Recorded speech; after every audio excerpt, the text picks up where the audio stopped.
Lecture de la première lettre de saint Paul apôtre aux Corinthiens. Frères, prenons une comparaison. Le corps ne fait qu'un.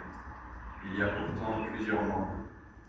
Et tous les membres, malgré leur nombre, ne forment qu'un seul corps. Il en est ainsi pour le Christ. C'est dans un unique esprit, en effet, que nous tous, juifs ou païens, esclaves ou hommes libres, nous avons été baptisés pour former un seul corps.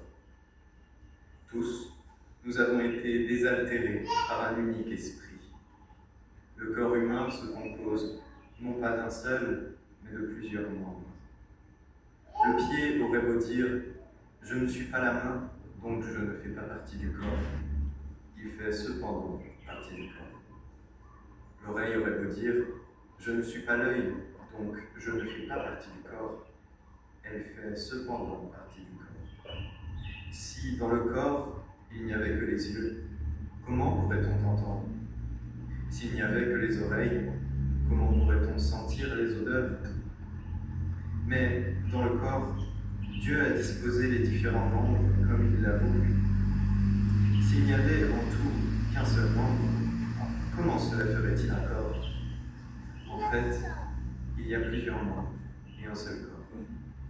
L'œil ne veut pas dire à la main « Je n'ai pas besoin de toi ». La tête ne peut pas dire aux pieds « Je n'ai pas besoin de vous ».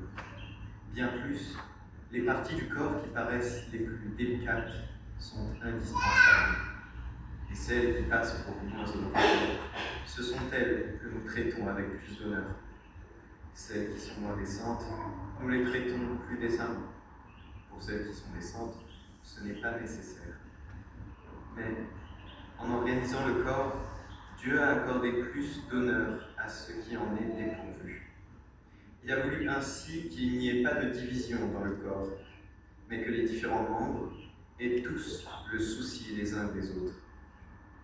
Si un seul membre souffre, tous les membres partagent sa souffrance.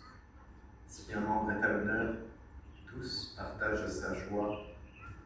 Or, vous êtes corps du Christ, et chacun, pour votre part, vous êtes membre de ce corps. Parmi ceux que Dieu a placés ainsi dans l'Église, il y a premièrement des apôtres, deuxièmement des prophètes, troisièmement ceux qui ont charge d'enseigner.